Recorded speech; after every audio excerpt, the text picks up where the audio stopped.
is you're trying to gain all your points back that you lost when you originally got that collection.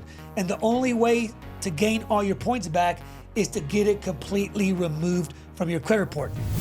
Yes, if something gets removed from your credit report because you disputed it and it got removed, and then you see it later on get re-reported on your credit report. Yes, that happens. It even happens to our clients. It doesn't happen a lot. I would say maybe 2% of our clients enroll in our program, but we have seen it happen. You can just remove collections by paying them. Well, you know, that's not entirely true. That is true for medical. An authorized user, to tell you the truth, it doesn't even really work that well right now as we speak.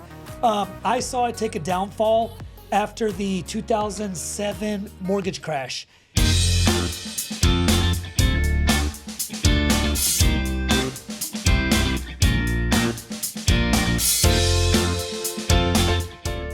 More than money, it's about empowerment. Welcome to MSI Wealth Chronicles. My name is Ricardo Mendiola. This is Jesse Hartman. Today we're going to cover the most commonly asked questions of some of our past episodes. I'm kind of excited about that. Me too. I like it when we get to interact with them. You know what I mean? Exactly. That's really cool. So we're going to have Michelle actually read out some of the questions, and I guess let's get started. Awesome. Let's do it. Hello. So our first question is from Danny Rodriguez. He asks, how do I pay off my credit card quicker? You want to start us off, Jesse? Paying off a credit card quicker. You know, there's one of the ways to do that is make sure that you are constantly paying towards the principal. That means you figure out what your minimum amount is and then pay over that, because if you don't pay over your percentages that you're getting, if you don't pay past that minimum payment, it will stretch out forever. One of the best things I can tell you, if you're planning on knocking out one credit card, find out the minimums on several others, take those to the minimum and put all the extra towards that one credit card. And then when you're done paying that one off, go to the next one in line. And then when you're done with that one, go to the next one in line. It's actually called the Snowball method, because you don't ever pull back the money. You just keep transferring it to the next card. That really is the fastest way to do it. Or if you've got like a HELOC, or if you have like a 401k or something like that, you can take the option and be able to pull out enough money to pay that off. Therein lies a little bit of a trap. Now, if you pay that off and then run the credit card back up, you've just double dipped against yourself. So make sure you got to be disciplined with that. Yeah, you beat me to the punch. That's exactly what I was going to say. Is if you haven't taken Dave Ramsey, I don't know exactly what the name of the course is, but he has like a financial freedom course. I would Google it, find it. A lot of churches actually offer that course. That's where I took mine. And yes, he talks about the snowball method. So it's very effective. And kind of like Jesse said, pick out the credit card that has the lowest balance. Because I know he mentions in his course that you have to have some wins underneath your belt. Sure. And by choosing the credit card with the smallest balance, you get to that first win quicker because it has the lowest balance.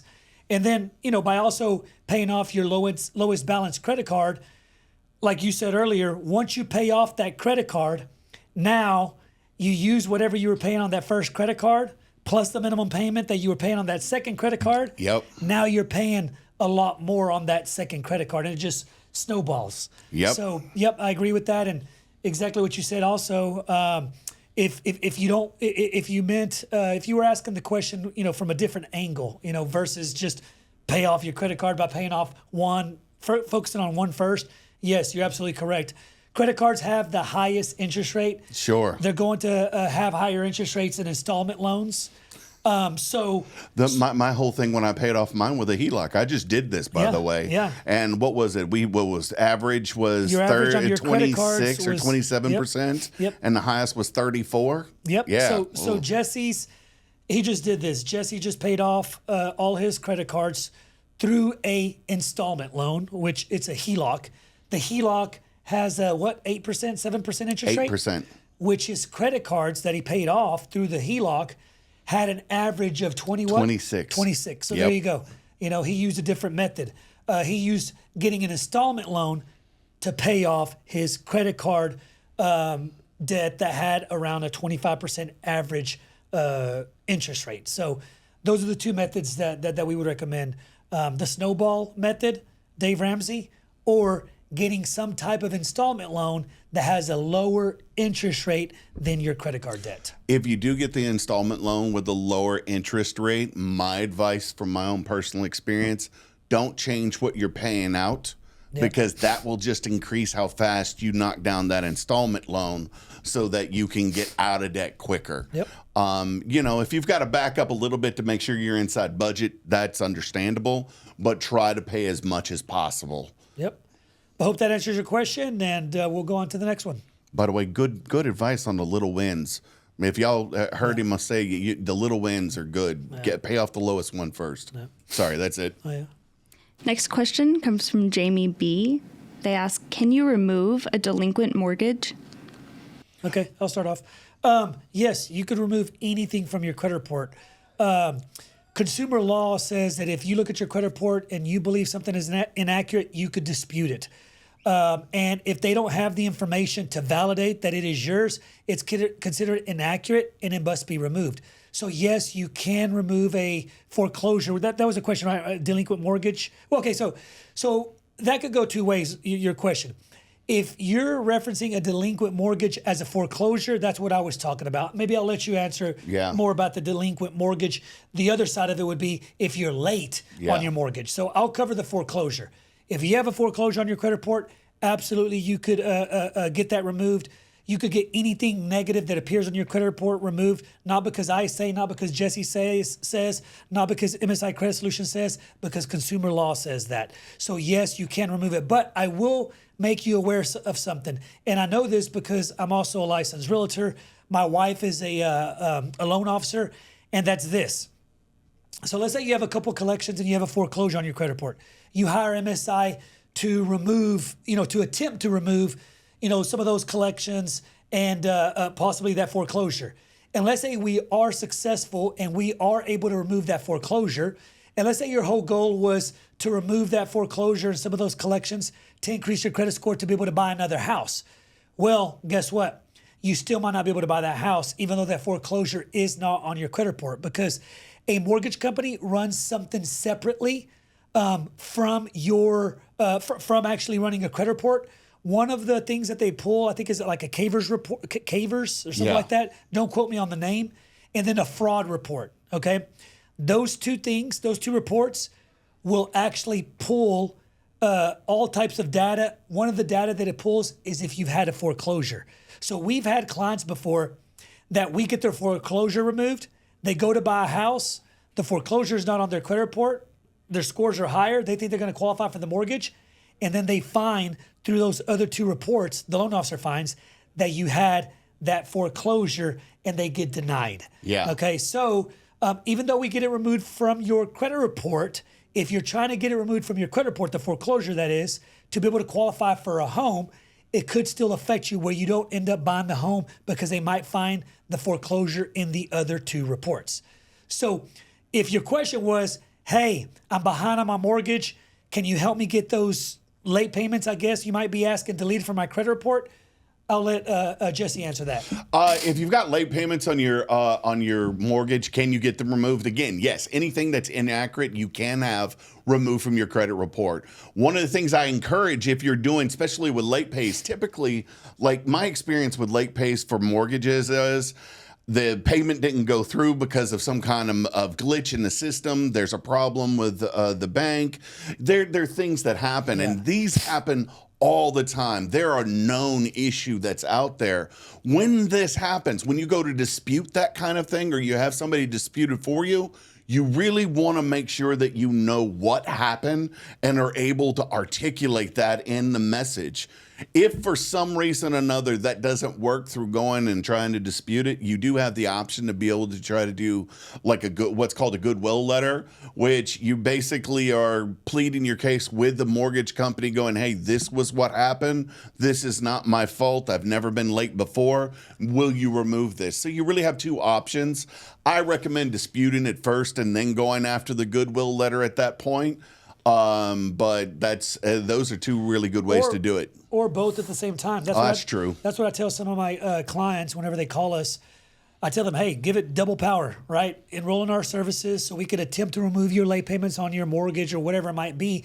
But also at the same time, right, if you want to go ahead and call the creditor, meaning the mortgage company, and do the Goodwill, letter, in other words, beg them to remove it, right? Sometimes they will.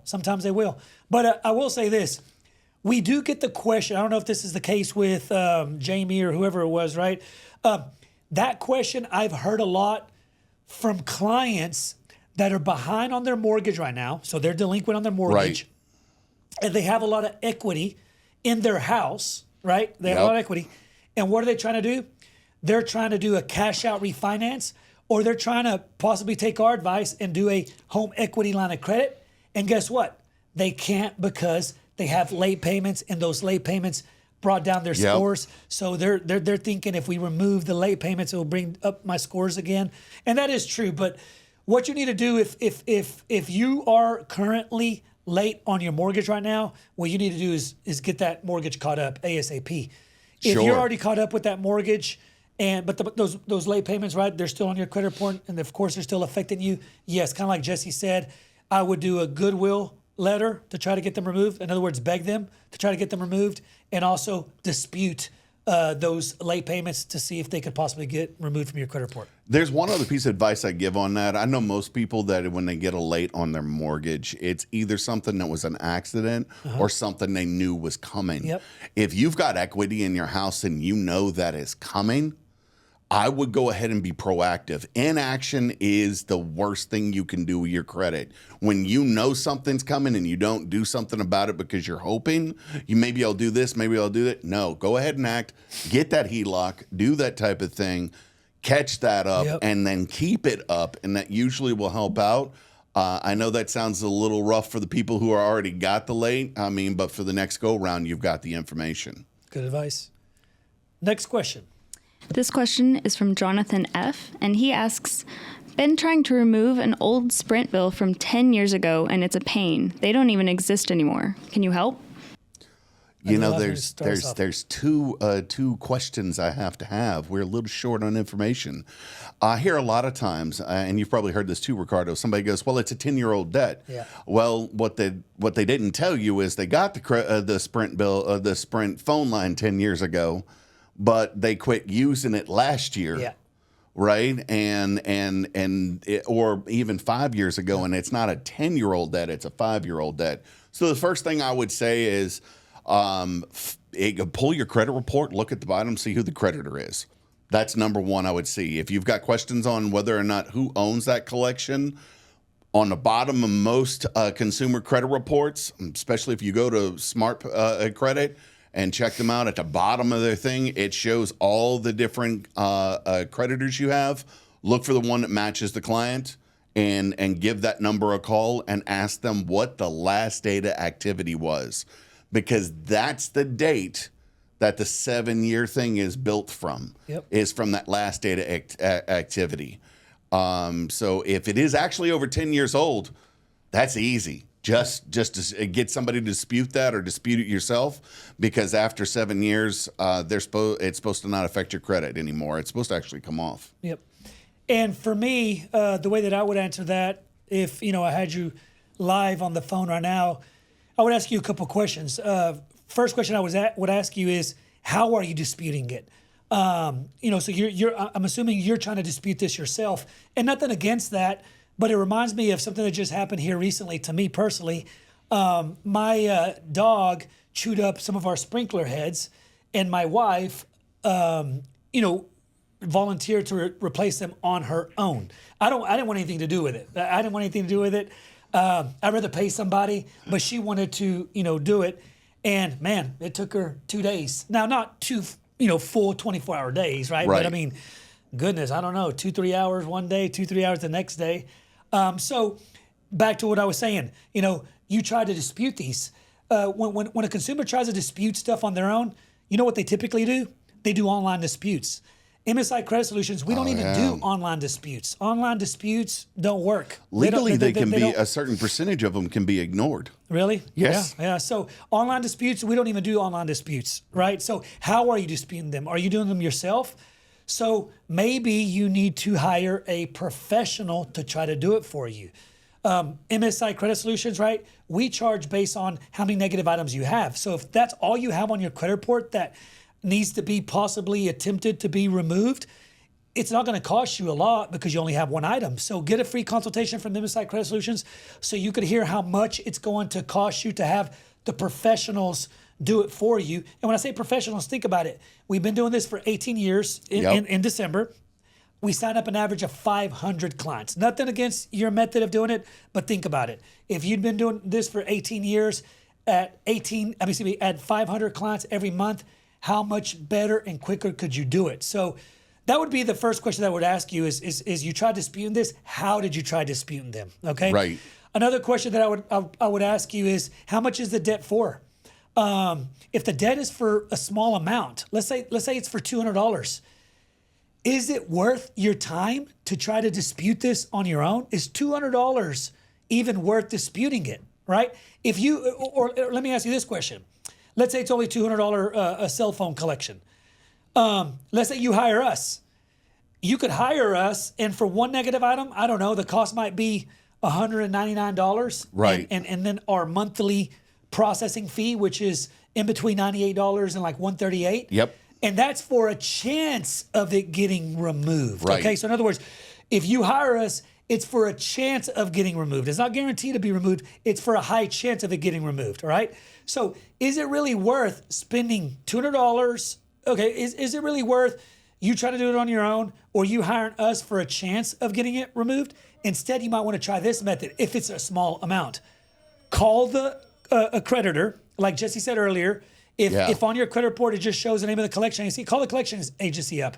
Or if you want to call the creditor, call the creditor. But if you call the creditor is probably going to say, hey, you need to call the collection agency. So call the collection agency if it's with the collection agency. Call the creditor if it's with the creditor, doing in-house collections. Call them and attempt to do a pay to delete. Hey, Mr. Verizon, if I pay this $200 collection, will you remove it from my credit report? Me personally, if it's $200 and the creditor or the collection agency says, yes, I will remove it from your credit report if you pay this, and it's only $200, I would rather do that, pay it, be done with it, and not even try disputing it yourself. How much time have you already spent trying to dispute it yourself, right? Or hire us for a greater amount of $200, right, and only for the possibility of it getting removed. So that's my angle. Yeah, and to let you know, if you were to show up and do a consultation with us, and that was all that you had on, say something like a $200-$300 item, we would probably give you that same advice over the phone as well. Because try that first before you go our route. If it's a low amount. If it's a low amount. If it's a high amount, right? If it's $2,000 phone bill collection, I personally would hire a professional to dispute that for you because we charge really based on how many negative items you have. How much of a workload are you going to give us? The balance doesn't factor in on the price too much. So if you have a $2,000 Verizon collection on your credit report, more than likely we have to run it through our software, but more than likely the price for you is going to be somewhere around there, $199, and then like I was saying earlier, $98 and $138 a month, one of those two, right? Yeah. So to me, I would rather pay MSI $199 and $98 or $138 a month, depending if you choose a VIP package or the standard package.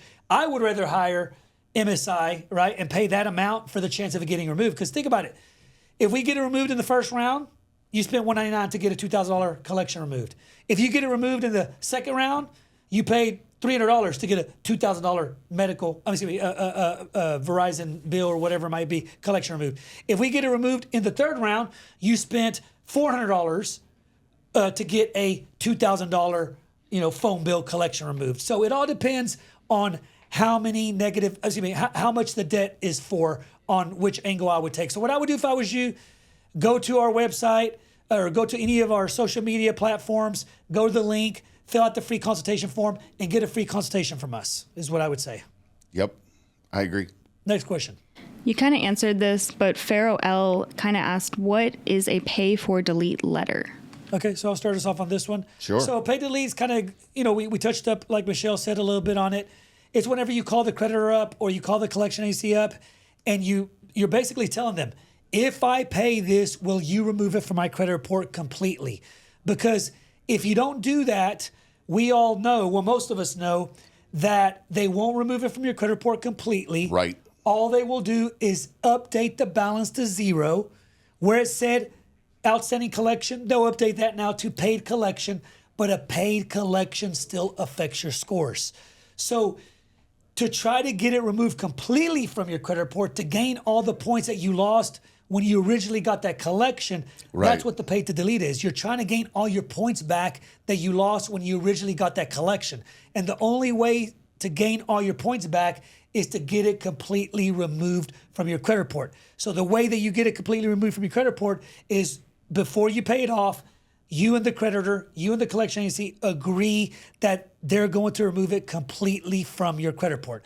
But one thing I will add on pay to deletes is, what kind of collection are you trying to do a pay to delete on? Because there's a new law that came out last year, and on medicals, you don't have to do a pay to delete anymore. Nope. You're on right. Medicals, That's I'll right. let you cover this. On medicals, tell them the rule on medicals. On medicals, as of July 2022, any medical 2023, wasn't it? 2023 and 2022, both years. On 2022, anything that was under $500 no longer affected your credit. 2023, if it's a medical collection and you pay it to zero, doesn't matter how old it is, it comes off your credit. It's gone. Yep. So medical collections, you can pay them; they go away. If you had a bunch of little medical collections, we actually had a client and had a bunch of these come off. Then it will never go on there. So yeah, I would with a medical collection, you would. Yep. One thing. Go ahead. No, I was gonna say. So in essence, you have a medical collection, just pay it. Don't even try to do pay to delete. Right. You pay it, it gets removed completely from your credit report because of the new law. But any other collection that you have on your credit report that is not medical, if you're thinking about paying it, see if they'll do a pay to delete. Two things on that. One, if you get a paid to delete, great, awesome. But remember, if you pay off a collection and you're not getting a paid delete, when they move that date, it moves to how long that's going to affect you. So if you have a 5-year-old collection, let's say I had a client, he had a $40 collection. I kept telling him, you want to call them and see if you can get a paid to delete. And he just called him paid. He didn't ask for a delete or nothing. So it moved it to today. Yep. And his score dropped like 70 points. Yep. Because people forget that there's a 30-day late, there's a 60-day late, there's a 90-day late, there's a 120-day late, and somewhere between 120 and 150, it turned to a collection. So you're talking about 4 or 5. It has the weight on your credit like 4 or 5 late pays. The other one is just for your own benefit. This is a personal piece.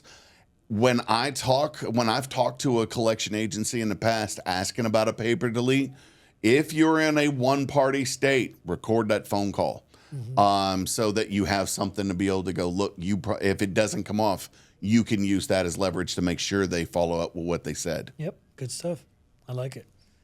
Next question. Chris B asks, is an eviction worse than a repossession for your credit? You want to start us off? An eviction doesn't hit your normal credit.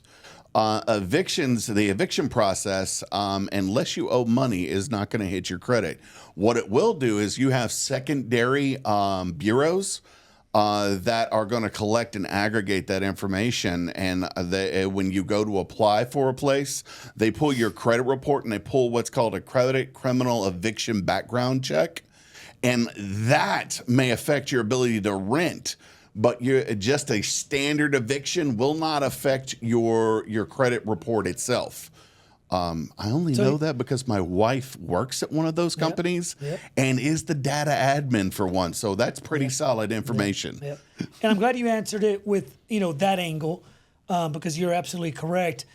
And once again, I mean, I would like to ask you some questions because you answered it correctly if it's an eviction, but what you might be asking is, I have an apartment complex collection. Yeah, right? and that's different. Or I broke a lease with my landlord and they sent me to collections. So that might be what you're asking.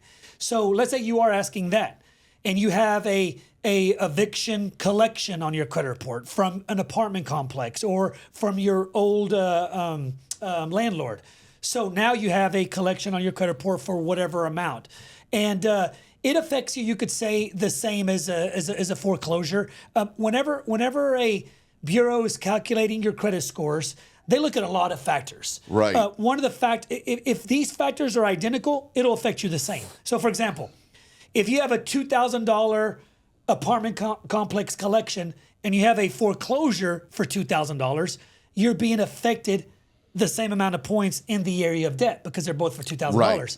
But usually foreclosures aren't for $2,000. Right, exactly. Usually foreclosure is going to be for, whatever, 200, 300, 100, 400,000, 500,000, whatever. So in that case, the foreclosure hurts you more than the $2,000 apartment complex collection. And then also, it depends on, whenever you ask, does it hurt you more than a foreclosure, how old? If you have a apartment complex collection that happened last month and you have a 6-year-old foreclosure and it happened, sorry, 6 years. You have a 6-year-old foreclosure, then the new eviction collection from the apartment complex has the capability of affecting you more because it's more recent. The recency of your derogatory items affects you more. So it kind of just all depends. It depends how recent your eviction is, your collection is, right, and also how much it's for. May I ask a further question on that, just to clarify, because I've been told that that if you have a let's take our $2,000 foreclosure, I would be ashamed if that happened, but a foreclosure may affect you more if you're trying to buy a house. Is that's correct? No, you're correct. Yeah, you're correct. He answered it. He asked for your credit report, right? On the question. So that's why we answered it this way. For a house, absolutely, a foreclosure hurts you more than the eviction. For an eviction, a collection for an apartment complex or a collection for a landlord, you'll lose points, but you can still qualify for a home. Right. With the foreclosure, if you have a foreclosure and you still have a 700 credit score right now, somehow, right? You still have a 700 credit score, but the foreclosure is within 2 years, you're not getting that house. There's a 2-year rule where you have a foreclosure within the last 2 years, you're not getting a house. Now, you could do like private money, hard money lending and stuff like that. So that's a different story. But if you're trying to get a traditional loan, you're not going to be able to get a new home loan if your foreclosure is within 2 years. Yeah, I thought that's what it was. I just wanted to make sure we answered that question in case that was part of it. Yeah, let's answer the questions in different type of angles, because it's kind of hard to know exactly what they're asking. Yep. This question comes from Kenneth J. He said, I've heard of items falling off and popping up on your credit report 60 or 90 days later. So yes, that's very, anything is possible. A lot of scenarios. Yeah, anything is possible. Yes, if something gets removed from your credit report because you disputed it and it got removed, I would say let's use that scenario. You dispute a collection that's on your credit report and it gets removed, and then you see it later on get re-reported on your credit report. Yes, that happens. It even happens to our clients. It doesn't happen a lot. I would say maybe 2% of our clients enroll in our program, but we have seen it happen. And the reason it happens is this. Here's what we've seen. Let's say you have a collection with Verizon, and Verizon is trying to collect on it. And we send dispute letters. We're asking for them to validate that collection. They don't validate, they remove it. We've seen it where now, a year from now, whatever, 6 months from now, 2 years from now, Verizon sold that debt to ABC Collection. Yep. They sold it to them for pennies on the dollar. Let's say you owed them $2,000. They sold it to ABC Collection for $1,000. And now, when ABC Collection buys that new debt, guess what they do? They re-report it on your credit report. But here's what I would tell you, is if it got removed one time for whatever reason, they weren't able to validate it, they didn't respond back within the time that they're supposed to respond back, whatever reason it is that they deleted it. So more than likely, when it goes to ABC Collections, XYZ Collections, whoever, right, whatever collection agency gets it next, more than likely it's going to get deleted again for the same reason that it got deleted the first time. So if it got deleted the first time and it re-reports on your credit report, more than likely it'll get deleted again the second time if it does happen. If it does, get re-report on your credit report. Yeah, I agree with how you. would you answer that? To be honest with you, I think you hit exactly what I'd say. I mean, the majority of the times when somebody gets something re-reported, there are really only two answers, and the majority answer is they sold the debt. The other one is on rare occasions, maybe somebody found something and decided to resubmit it, but you're talking about an exception, not a rule. So I'd say the majority of the time it got sold, and we've seen it where it went from one company to another, and when a client comes in, they've actually got more than one collection agency on one item, and they're all reporting. It's crazy. Okay. Great question. Omar A. said, you can just remove collections by paying them. Well, that's not entirely true. That is true for medical. If you pay a medical collection, you're absolutely right. It'll go away. If you pay a regular collection, let's say I got a 5-year-old collection that's $2,000, right? And I decide to pay it off. What most people don't realize is that the money's not the big point. You pay that off, it becomes a $0 collection, and it's a paid collection, but it's $0. The reason it moves forward is because the date of an account, the 7-year thing everybody talks about, starts at your last date of activity. If your last date of activity is today, it's going to be 2031 today and 2031 before it goes away. So can you just pay it off and make it go away? If it's a medical collection, or if you get a pay for delete, those are really the only two ways for that to happen. Some companies have an internal policy. I've seen that a couple of times. You pay it off, it goes away. But that's happening less and less because of all the arguments around how reporting needs to be handled. And that's what I would say too, to piggyback on what you said. False, false, false. No, you pay off a collection. It is not guaranteed for it to be removed. The only time it's guaranteed to be removed is with the medical, or if you do get a pay to delete. And pay to deletes are very, very, very difficult. We do that for our clients. We tell them that the best times to do a pay to delete, whenever it's a client that's actively enrolled in our program, is if any of your collections that we're working on get validated. They get proven to be yours. Because when they get proven to be yours, when they get proven to be reporting accurately on your credit report, and they get, in other words, validated, we no longer dispute those, okay? We follow the law. We don't do frivolous disputes. We no longer dispute those. They get frozen, you could say, and we no longer dispute them. That is a good time to attempt to do a pay to delete. And when we attempt, the professionals, to do a pay to delete on those validated accounts on our clients' collections, we have like a 5% or less percentage of the creditors or collection agencies saying, yes, we will do a pay to delete. They typically say about 95% of the time, no, we cannot. And we understand why. Okay, put yourself in the shoes of the lenders. All right, don't think about the consumer. The scores are for lenders. The scores were created so they could calculate a consumer's credit worthiness. All right, so the scores are for lenders, not for a consumer. So put yourself in the shoes of a lender. If you are a bank, you are a lender, and you have a bunch of hard-earned money, or not even hard-earned money, it's money that you're letting people borrow from a line of credit that you earned, okay? So imagine this. Would you like the collection agencies, would you like the creditors to completely remove a collection from someone's credit report after they pay it? In other words, someone comes to you and you deny them, okay? You deny them because their scores weren't where they needed to be. Their credit worthiness wasn't where it needs to be for you to give them a loan with your hard-earned money, and you deny them, okay? They go back home, they pay off a collection. There's no rule in place that says that it's supposed to remain on your credit report as a paid collection, right? So it gets removed from their credit report. Their scores go up. They come back to you tomorrow. You pull their credit scores again, and now they're a 700. Should they be approved when they weren't approved the first time? I don't think so, because it's not calculating their true credit worthiness. The way that the scores were created is they want to see your full history. When you pay a collection, they're going to update it to a paid collection.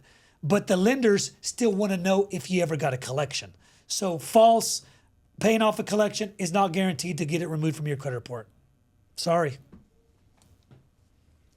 Robert M. said, are the accounts that are deleted, do you get a Form 1099-C for tax purposes that count as income? So I got one a while ago. Okay, I'll start us off and then you can piggyback on that. Sure. So we had to look up some on that question. We had to look up a couple things just to make sure we knew the correct answer. And so you can receive a 1099-C, but it should only be on charge-off debt, not on collections. Okay. Yep. And so, do you want to go a little bit more in depth on that? So and then really, I want to cover something whenever we close out on this question. But absolutely. So if you, the only time they're supposed to send a 1099-C is on what's called forgiven debt. That's going to be a charge off. If they think they're never going to collect it, they charge it off. Basically, they're taken as a tax write-off, and that is going to be a 1099-C sent to you. Or if you do, if they just decide they cannot, and they may not even put it as a charge off, they just may write it off the books. If it is more than $600 by law, they have to do a 1099-C, and it counts as income. Yep. So that's the only time. If it's a collection sitting on there, they're expecting you to pay that. You don't. You should not get one. Yep. So if you have a charge off on your credit report, you should get a 1099-C if it's over $600, to answer your question. Here's another scenario of how you might get a 1099-C. If you settle your collections on your credit report, you have a collection on your credit report, it's for $2,000, and let's say you settle it for $1,000. So you could say saved $1,000. Right. You could get a 1099-C on that $1,000 that you didn't pay, because that's the way that someone broke it to me a long time ago, where it really hit a home run with me, where I really understood it, is that $1,000 is like earned income. Let me give you an example. Let's say you have a collection with your credit card company. And let's say that money, that $2,000 that you owe, here's a scenario that they gave me, and it really hit a home run with me. Let's say that $2,000 was a balance transfer. All right? Right. You physically got $2,000. You did a balance transfer. You didn't pay that $2,000 bill, the balance transfer. Right. You didn't pay it. It went to collections. Think about that. That's earned income in your pocket, that $2,000. Yeah. That's money. Because some people couldn't comprehend. That's not fair that I got a 1099-C on that repo. I settled it for $3,000. It was for $6,000. I got a 1099-C, right? They look at that as earned income. So that's why you get a 1099-C. That's earned income. Just always reference that, right?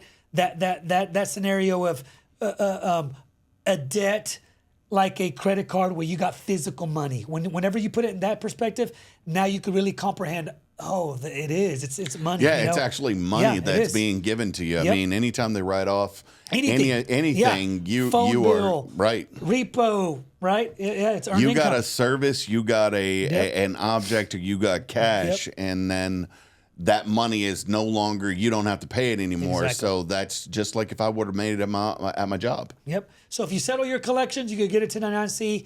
If you have a charge off, you could get a 1099-C, even without settling it. Yep. Maximilian C. asks, can an employer that you were a W-2 employee with send you to collections for overpayment on your final paycheck? I actually know this one. There's your turn. So this is partly state by state. Federally, a employer has the right to get back their money if they overpay you. In most cases, depending on your state, some states say that they can take it back right now. Some states say they have to contact you first and come up with a payment plan or a payment method. But if you drag it out, refuse to pay it, and they can't get to it, absolutely, they can put you into collections and come after you for it. And they can even go further than that. They can take that collection if you don't pay it, apply for a judgment, and if they get a judgment against you and you don't pay that, they can have you put in jail. Yep. And to piggyback on that, the judgment is on any debt. It doesn't That have to is be, on any debt, it doesn't have to be employer. Evictions, foreclosures, repossessions, collections. You could get a judgment on any type of debt that you owe that's outstanding. Yep. Great question. All these questions are great. Tanya O asks, who owns the credit bureaus? They are for-profit companies. So all I was going to say is, I don't know who owns them, but like you were saying, they're don't quote me on this. I was about to say privately owned. They are privately owned, right? So, but yeah, they're for profit. It is a business, kind of like what I said earlier. If you've been listening to the entire podcast or just only this clip, the bureaus are mainly for the creditors, for the lenders. The scores were created for them. Back in the days, I still remember, and I don't think I'm that old. I still remember whenever I was a little kid, my parents going to furniture stores, and they would just have to fill out an application, put a couple references on there, bring a couple pay stubs, and that was it, right? That was their method of calculating credit worthiness at the time. Right. Now these days, I mean, References. I don't know if anybody uses that method anymore. Now it's so much quicker. Put your social security, give me your social security number, date of birth, name, address, boom. Here's your number. From a scale of 350 to 850, where do you fall? Okay, you fall here. Okay, you being a 600, you're a 52% risk factor of not paying back. Denied. Real simple. You know, the lenders love the bureaus because I love it too. I mean, I think that their calculating mechanism, calculating formula is spot on. I mean, I use their me as a consumer, right? I use their credit formula probably for a lot of different things, but the two main things that I use them for is when we hire here at MSI, we look at your credit. Yep. We look at your credit. And another thing that I use it for is we have a couple of properties, real estate investment properties that we rent out. We pull your credit report whenever you are filling out an application to possibly be our next tenant. We make you fill out an application, and we look at your credit worthiness. And guess what? Knock on wood, never had an eviction, and I think a lot of it has to do with the credit score that comes from the 3 bureaus. I love that thing. I don't know if it went away. I don't know what I would do. Would I go back to references, right? Hey, give me 3 references, and you call them, hey, how is Mr. John Doe? Tell me about him. I mean, I couldn't imagine going back to those stone ages. But what were you going to say? The thing you have to also remember is they've also been around for a very long time. I mean, they are, like you said, for-profit companies. They do have an oversight committee that it is a House through the I think it's the House of Representatives has a oversight committee. So they do have somebody looking down on them from the government. But so do almost every industry out there, to be honest about it. But if you really want to be shocked, I mean, the oldest one's 1899. Wow. That's how far back they go. So, I mean, that's a long time. Yeah, nice. YD says, when you say remove a collection, do you mean that you don't have to pay it anymore? When a collection is removed, when the information is found that it's false, then it's removed. It's like it never was there. Yep. So as far as paying the collection, is it possible they're reporting it wrong and you still owe the money to them? Well, I mean, if you're working with credit card company ABC and they put you in collections and they did something wrong, you get it removed, they may not put it back on your credit again. They may not have the information to put it back on your credit again. But if you want another credit card from them, they're probably going to ask for their money before they do. So that's kind of a great question at that point. Yep. And what I would say about that is I'll relate it to criminal law. Criminal law and credit law is almost the same. Think about this. You get charged, not convicted. You get charged of something and you dispute it. You plead not guilty. You do it yourself or you hire an attorney. And they're not able to provide evidence. What happens? You don't get convicted of it. Right, absolutely. It gets removed. Is it anywhere found on your record? No. It gets completely deleted. You were not convicted of it. So with credit, it's similar.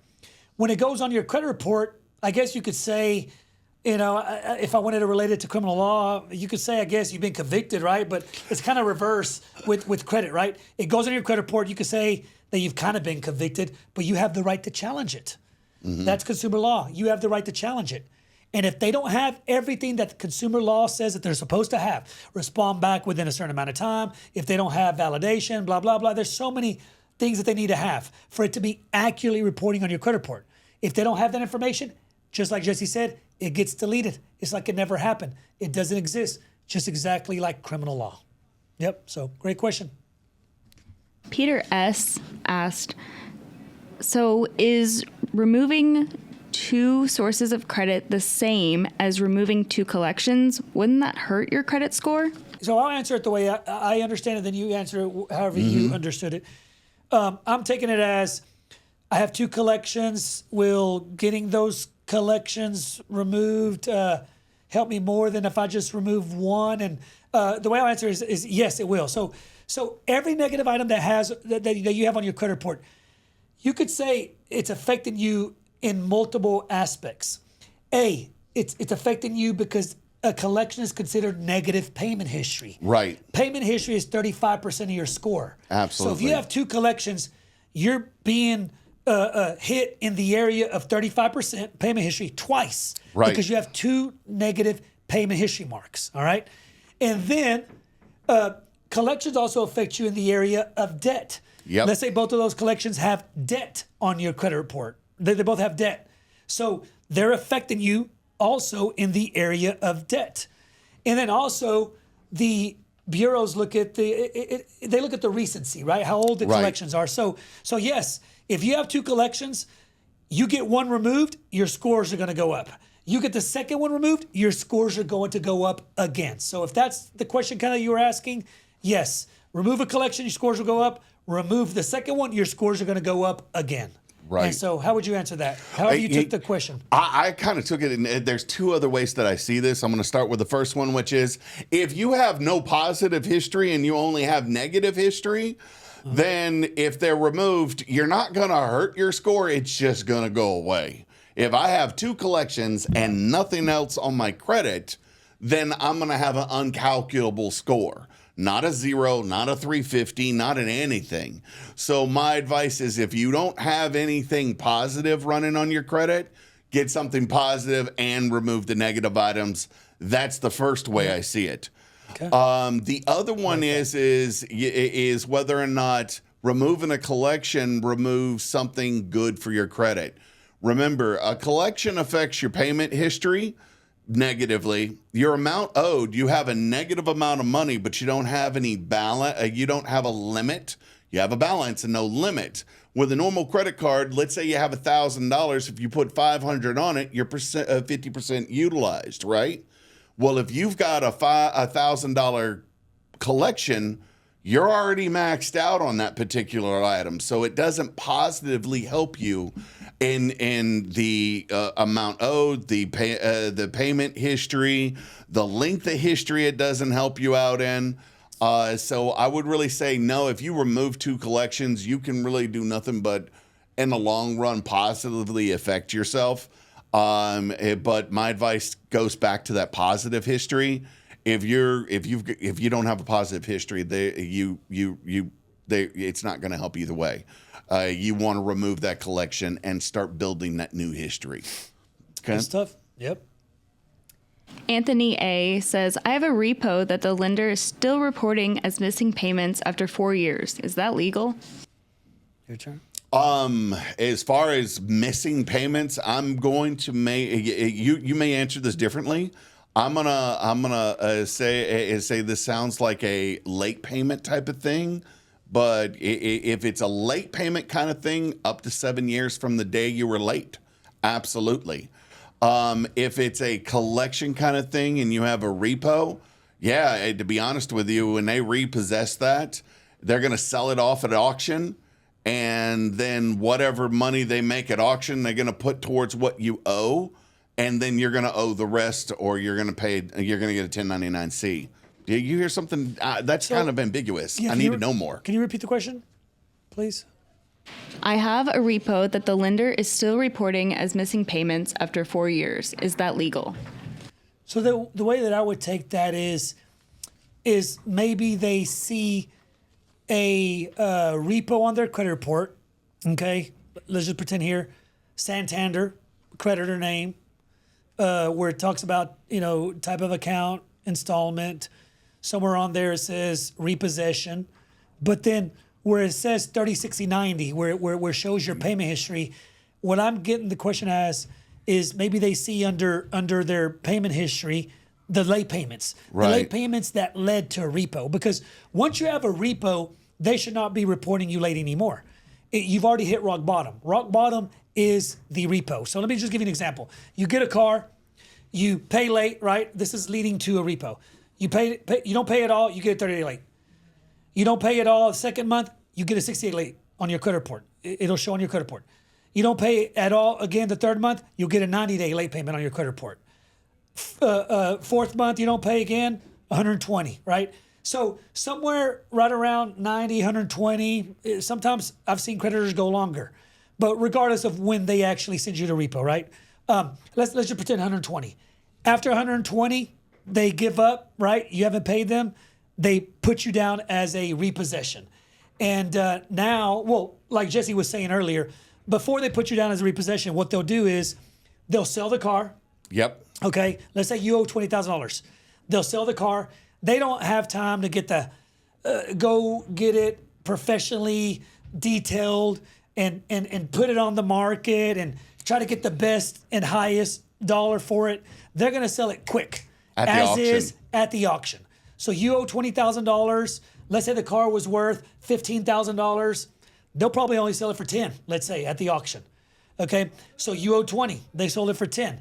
That $10,000 is called a deficiency balance. And that deficiency balance will go on your credit report. So you should not be seeing any more late payments on your vehicle if you have a repossession on your credit report. There's an exception to that I just thought about. Okay, what is it? The There redeem are, repo? no, Okay. no. There are a couple of companies out there. There are a couple of creditors out there, and what they do, if you've ever been to one of those smaller car lots, say we can get anybody approved. Those are through a few companies that when you get that loan, technically it's not a car loan. They have the right to take the car. It's a collateral loan, but not a car loan. So the collateral loan, they can come take the car and continue to try to collect that money, and they will hit you with a late pay until you get to 7 years from the last date you paid. Yeah. And I haven't seen a lot of those. Yeah. And the only reason I know about it is because I actually have had a client personally here who said, and I looked at it, and he's got 2 years of 120-day late on there. And I'm like, So it shows repossession and then they're it still doesn't reporting late? actually shows repossession. He told me that they took the car away from him, which is what happens under a collateral loan. Yeah. And then there was a 120-day late, and he says, yeah, they took it in May of 2 years ago, and it was, let's say it was May when he talked to me, and there were 2 years of late pays in behind it.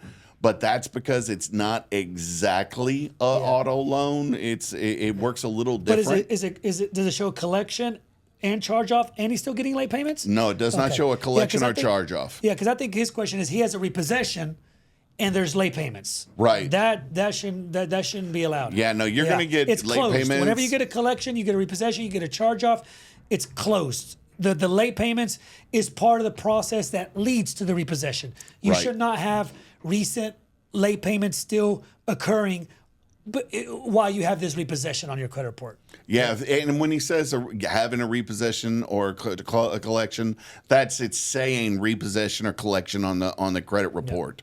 They may repo your car and still, in really rare incidences, and still do that. But if you've got that, you're an exception to the rule. Yep. I've only seen like 2. These are from our bankruptcy episode. Somebody asked, why would I allow someone who claims bankruptcy on my credit? And they're referencing the authorized user. Yep. So on the episode of life after bankruptcy, so we said that whenever you file bankruptcy, a lot of the times you liquidate all your debt. You start back at point A. You have nothing at all whatsoever on your credit report. The only thing that you have on your credit report now is it'll show on your credit report all the accounts that you included in your bankruptcy. It'll say included in bankruptcy. It'll say $0. And then under public records, it'll say that you file Chapter 7 bankruptcy, let's say, in this scenario. So what you have to do, life after bankruptcy, is you have to do really two things. Build your credit back up and dispute the negative marks that were left behind from the bankruptcy. And so in the episode, we were talking about how can you start building your credit back up. And we said, open up a secured credit card. That's number one. That's what you should do 100% is open up a secured credit card. Yeah. The authorized user is just extra credit. It's just a cherry on top. If you know anybody that has great credit, right? Well, they don't have to have great credit. If you know anybody that has a credit card that they've never paid late on, and they have a low balance and they keep a low balance and has been open for a good amount of time, right? Get added on as an authorized user. What we basically said on the episode is all of their credit history, let's say they've had it for that credit card for 15 years, those 15 years are going to go on your credit report. So 15 years of never paying late, it's going to go on your credit report. And then also, let's say they have a $30,000 balance because they've had this credit card for 15 years. They have a $30,000 balance, $30,000 limit, and they have a $0 balance, right? That's going to show on your credit report. $30,000 limit and zero balance, okay? That's like a gem that's going to go on your credit report. That account on your credit report is going to give you more points than that brand new secured credit card.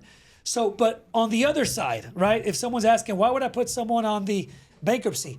It's just to help them out. If a family member asks you, hey, can you I know that you have I know you have great credit. I know you have a bunch of credit cards that have no balance at all whatsoever. You've had them for numerous years. Can you help me? Can you add me as an authorized user? The question that I would ask is, why not? You're helping them out. They really can't affect you. When you add them on as an authorized user, they're going to ask you, hey, do you want Susie Doe? Do you want us to give her a credit card? Just tell them no, right? You just tell them no, you don't want a credit card sent to her. So all she's doing is basically borrowing your credit. Why not let someone borrow your credit? A loved one, right? I wouldn't do it. I wouldn't add a total stranger as an authorized user. Oh no. The other day, what happened? I don't know what happened, but somehow I started digging because I was on the phone with the credit card company. I totally forgot. I did this years ago. I added my niece, Anna, to my one of my credit cards. I totally forgot that I did that. But it probably happened years ago where I did that. Right. And the question that I would say is, why not? Why not? Regardless, I was just trying to help out my niece to build her credit. That's why I did it. She's right. I think she's 30 now. She just had a birthday. But I did it for the purpose just to help her build her credit because whenever she turned 18, she had no credit, right?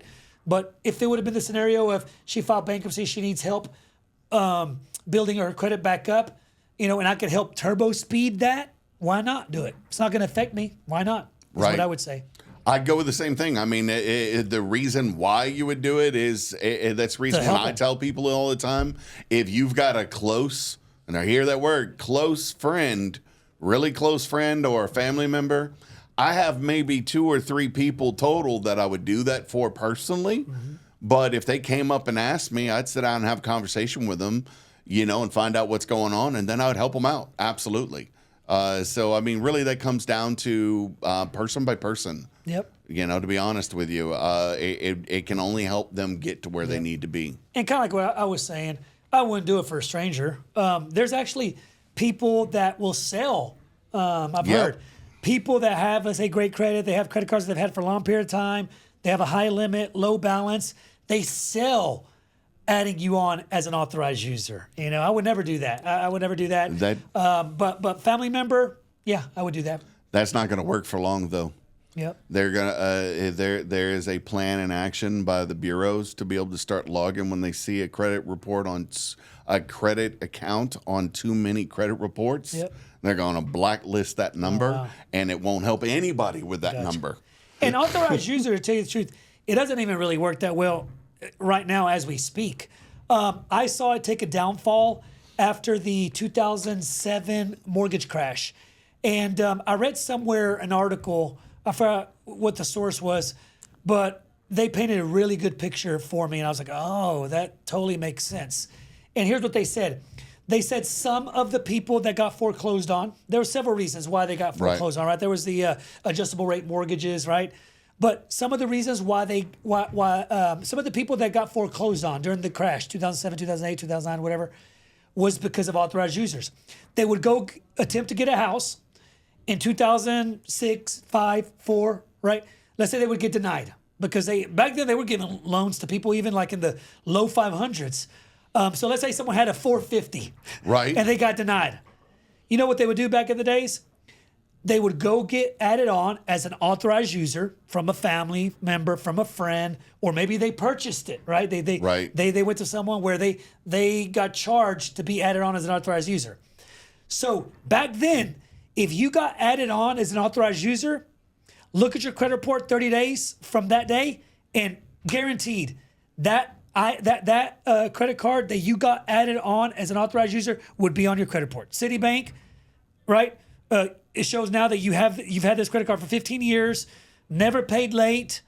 The limit is $30,000. The balance is zero. Now it's on your credit report. So now you suddenly went from a 450, whatever, let's pretend a 510. And now you go back, the loan officer approves you when just 30 days ago you were denied. Right. Now you're approved, you get the mortgage.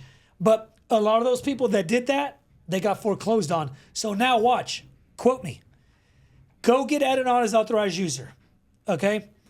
Go look at your credit report now.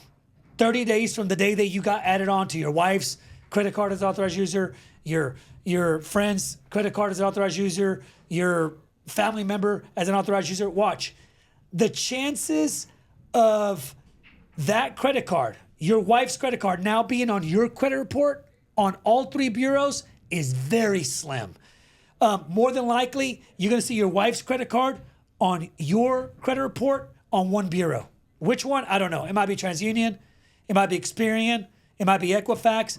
But very rarely, if you get added on as an authorized user, will you see all three bureaus give you that credit 30 days from the day that you got added on. So authorized users, it's almost getting, it's like, I don't even pitch it anymore. I don't like life after bankruptcy, right? Yeah. When someone says, what's life after bankruptcy? I skip authorized users sometimes. I say, open up a secured credit card and dispute the negative marks that were added on from the bankruptcy. I would say 95% of the time, I don't even mention the authorized user. As we said on the episode of Life After Bankruptcy, we said that the adding on to someone's credit card is just like extra credit. It's just a cherry on top. So anyways, hope that answers their question. And how would you answer it? No, you hit it on the head. I mean, and to back up your statement where it's getting not as effective, companies like American Express, I've seen a lot of American Express where you add somebody as an authorized user and they actually give them their own account number, and they don't give the full history. Okay. So I've seen some changes in how that works. And it makes sense. It was cheat code. It was cheat code. Anything that's a cheat code typically, gets caught and they change it. That was a cheat code. You could get added on as an authorized user today, 30 days from now. All that beautiful credit history, all that beautiful limit to balance ratio was now on your credit report. That was cheat code. It's going away. Jack B said, does being an authorized user on someone's card link your bad credit to them too? Your turn. No. Let's say I have bad credit and Ricardo decides he's going to help me out, put me on one of his cards. My bad credit's not going to affect Ricardo's credit. His good credit on that card, if it reports to all three bureaus or even to one, that portion will help my credit. But if you've got bad credit and somebody puts you as an authorized user, it's not going to hurt you. It's not going to hurt them, I should say. Can you repeat the question again? What? Does being an authorized user on someone's card link your bad credit to them too? Okay, yep. That would answer exactly how you said. Yep.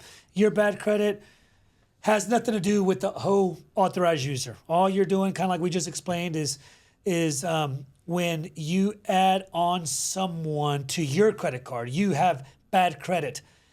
That good credit card that you have should, like we said earlier, should go on their credit report on all three bureaus, but a lot of times it doesn't. All the negative credit history, that has nothing to do with the authorized user transaction. Yep. So I would agree with Jesse. Pat and Nat said, financial analysts have been saying not to use secured credit cards for decades. Okay. And I'll say this. Okay. So financial analysts say don't use a secured credit card, right? So what are you going to use is my question to you. Okay. I would ask the financial analyst the same question. If you file bankruptcy and your scores drop, okay, or you have bad credit and you don't file bankruptcy and you don't have anything open, you need to open something up. You need to start building good credit. And everybody says no to you. In other words, unsecured credit cards say no to you. Why? Because of your credit worthiness. Yep. So what should you do, Mr. Financial analyst? What do you recommend that I do? Don't get any credit at all whatsoever? No.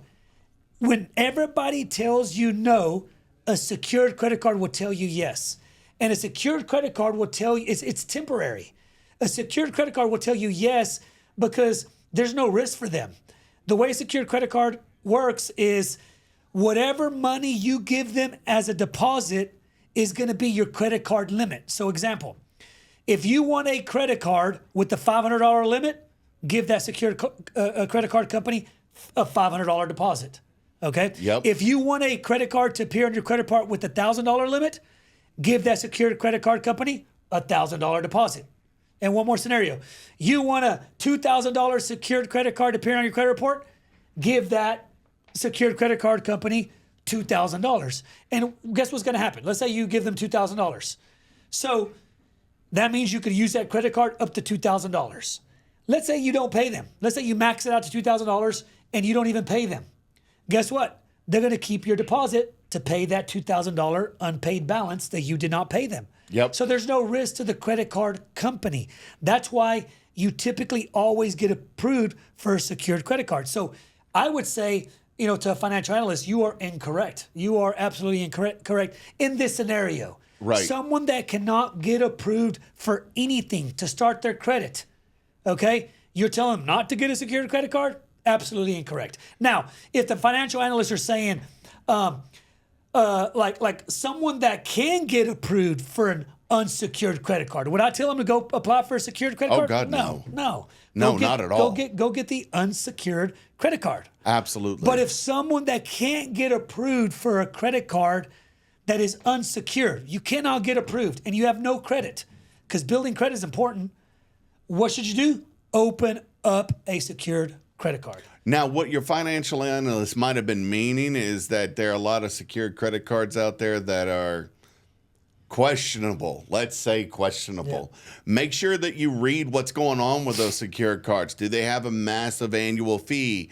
What will they turn into a normal credit card after a certain? You can get secured cards that have low annual fees that after a year or 2 years, you get your deposit back and it becomes an unsecured card. There's some of them that you give them $500 and they'll give you $1,000 credit limit. There are a lot of things that are there. So your analyst may be saying, be careful about it, but a blanket statement, no. If somebody doesn't have good credit, they got to build it somewhere. They've got to start somewhere. And if they don't, they're stuck in that same rut. Yep. I agree with you. They were all great questions. I really enjoyed this. But did you have anything else that you wanted to add? No, I think we hit everything on all of them. Those are all great questions. Those were the most commonly asked questions. We have a bunch of others, so maybe we'll create another episode from the most commonly asked questions, because I really enjoyed this, and I hope that it helped everybody out. I hope it answers your questions. I think this is something, because we do bring a lot of things to the table. Getting clarity is always a good thing. We should do it every few months. Yep, I agree. All right. Well, wrap us up. Thank you very much for watching MSI Wealth Chronicles, building legacies one episode at a time. Tune in again. Watch us. If you got questions, like you see, we want to answer them. Put them in the comments. Thank you for your time. Have a wonderful afternoon. Thank you.